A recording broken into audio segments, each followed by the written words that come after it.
Hmm. Hala.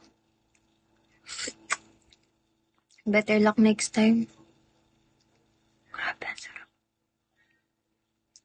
Kaso. Sorry, Kuya Bench. Naging salty ako. Kumain ako ng dumi. Nawala si Buknoy. Yung nga, nawala si Buknoy eh.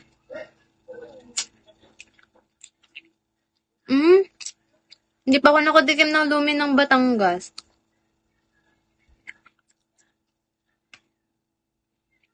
Tingit ka, Kuya Bench.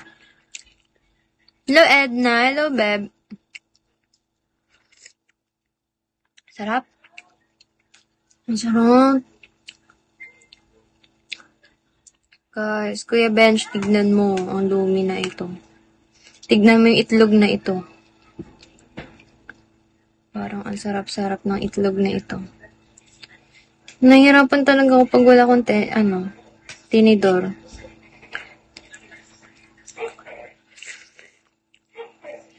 Ang init. Hala, huwag na yan. Sayang. Nakatikim ng ibang lumi yung butoy. Hala, grabe ka, Lambo. Tingnan yung itlog. Sobrang.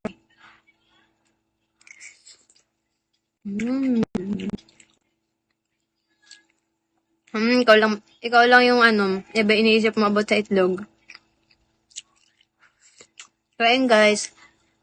The best lumi ever. Sobrang namiss ko yung lumi guys. Kasi nga, ang layo ng lumihan dito.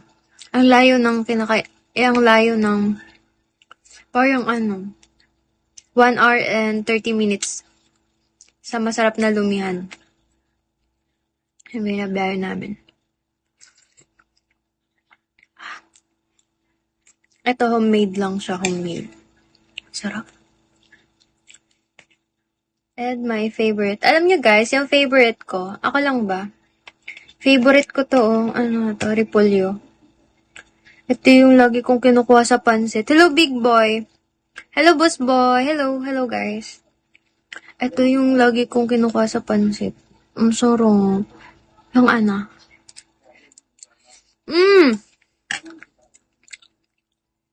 Guys, alam niyo yung chowlong?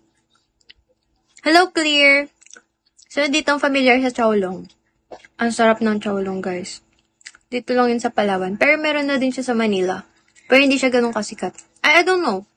Marami naman kumakain. Siguro yung mga galing na din sa Palawan. Ang sarap ng chowlong, guys. It's in Vietnamese, noodles. Thank you, Kuya Benj. Hindi nyo alam yung chowlong. Hindi. Hindi ko makain yung noodles kasi nga wala akong tinidor. Kailangan ko ng tinidor. Hindi kasi ako nagtitinidor.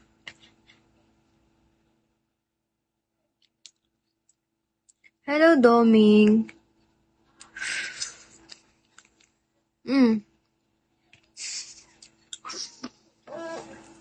Kaya ayoko ng noodles eh. Ganun nangyayari.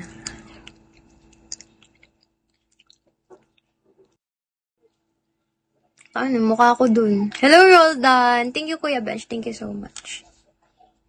Kuya Bench, thank you.